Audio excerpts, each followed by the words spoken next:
మేము తెలంగాణలో రబ్బాయి ముక్కా సుక్కా లేనిది నడవదు అని ఈ మధ్య బాగింటున్నా ఇన్స్టాగ్రామ్లో. మరి వీళ్ళకి తెలంగాణ ఔన్నత్యం, వైభవం, చరిత్ర తెలుసా తెలియదా నాకు తెలియదు, కానీ అసలైన తెలంగాణ అంటే ఏంటో నేను చెప్తా వినండి మిత్రమా. శాండ్ బాక్స్ టెక్నాలజీతో ఇసుక పునాదుల పైన ఎర్త్క్వేక్ రెసిస్టెన్స్ అంటే భూకంపాలను తట్టుకునే విధంగా 13th సెంచరీలోనే కాకతీయుల వారసుడైన గణపతి దేవుడు సామ్రాజ్యంలో నిర్మించారు మిత్రమా. ఒక నగరాన్ని నిర్మించాలంటే గుడి నీళ్లు ఉండాలని, గుడి చెరువులు ఉండాలని గుడి చెరువులను నిర్మించారు మిత్రమా. ఈ రోజుకి సుమారుగా 90 ఏళ్లకు పైగా ఆ నీళ్లే ఉపయోగపడుతున్నాయంటే, త్రాగు సాగునీటికి ఉపయోగపడుతున్నాయంటే ఊహించండి వాళ్ళ విజన్ ఎలా ఉందో. ఇక్కడ 13th సెంచరీ, ఇక్కడ 20th సెంచరీ. రామప్ప టెంపుల్ ని యునెస్కో వరల్డ్ హెరిటేజ్ సైట్ గుర్తించింది, కానీ మనం గుర్తించలేకపోతున్నాం మిత్రమా. కాకతీయ వంశస్థులు ప్రోలరాజు, రుద్రదేవ, మహాదేవ, గణపతి దేవ, రుద్రమదేవి, ప్రతాపరుద్రులు పుట్టిన నేల ఇదని గర్వంగా చెప్పు మిత్రమా. అంతెందుకు గోన గన్నారెడ్డి పుట్టింది కూడా ఈ నేలలోనే అని చెప్పు మిత్రమా. జల్ జంగల్ జమీన్ అనే నినాదంతో నిజాం సర్కార్ కి, బ్రిటిషర్స్ కి ఏకకాలంలో వ్యతిరేకంగా ఉద్యమం విస్ఫోటనంలా ఎగిసిన క్రాంతికార గిరిజన యోధుడు కొమరం భీం పుట్టిన నేల ఇదని గర్వంగా చెప్పు మిత్రమా. భూమి కోసం, భుక్తి కోసం, విముక్తి కోసం కొడవలి పట్టిన వీర వనిత చాకలి ఐలమ్మ గారు పుట్టిన నేల ఇదని గర్వంగా చెప్పు మిత్రమా.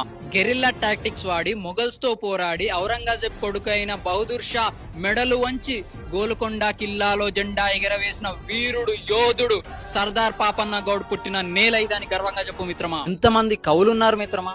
నా దేశం భగవద్గీత, నా దేశం అగ్ని పునీత సీత, నా దేశం కరుణాతరంగ, నా దేశం సంస్కార గంగ అని చెప్పిన జ్ఞాన పీఠ అవార్డు గ్రహీత సింగిరెడ్డి నారాయణ రెడ్డి గారు పుట్టిన నేల ఇదని గర్వంగా చెప్పు మిత్రమా.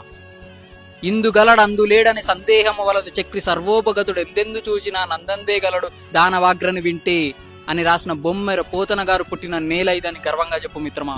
నా తెలంగాణ కోటి రతనాల వీణ అని చెప్పిన దాశరథి కృష్ణమాచార్య గారు పుట్టిన నేల ఇదని గర్వంగా చెప్పు మిత్రమా. ఇంకో 4 వారాల్లో దేశం దివాలా తీస్తుందన్న సమయంలో ఆర్థిక సవరణలు చేసి సోషలిస్ట్ ఐడియాలజీ నుంచి క్యాపిటలిస్ట్ ఐడియాలజీగా మార్చి ఆ అధిక పన్నులు తీసేసి మీకు ఫ్రీగా ల్యాండ్ ఇస్తాం, కరెంట్ ఇస్తాం, ట్యాక్స్ కూడా 10-15% కడితే చాలు, కానీ కంపెనీలు పెట్టండి అని ఆహ్వానించి దేశ ఆర్థిక వ్యవస్థని నిలబెట్టిన మాజీ ప్రధాని పివి నరసింహారావు గారు పుట్టిన నేల ఇదని గర్వంగా చెప్పు మిత్రమా. తెలంగాణలో ఎన్ని నదులు, వాగులు, జలపాతాలు ఉన్నాయి. గోదావరి, కృష్ణ, భీమ, మంజీర, డిండి, ప్రాణహిత, తుంగభద్ర, మున్నేరు, పాలేరు, పెనుగంగ, పైర, తాలిపేరు, ఇలా చాలా ఉన్నాయి చెప్పుకుంటూ పోతే. తెలంగాణలో ఎంత ఖనిజ సంపద ఉంది.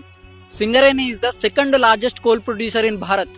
అట్లా గ్రానైట్ ఉంది, లైమ్ స్టోన్ ఉంది, క్రిస్టల్ క్వార్ట్స్ ఉన్నాయి, చాలా ఉన్నాయి ఖనిజాలు. టైం సరిపోక పార్ట్ 2 కూడా చేసాము, stay tune. Last but not least, తెలంగాణోలం రబ్బాయి అనే చెప్పే దాంట్లో ఈ చరిత్ర తాలూకా గర్వంగా అనిపించాలి. ముక్కా సుక్కా లేని నడవదు అనే పలుపు కాదు. జై హింద్.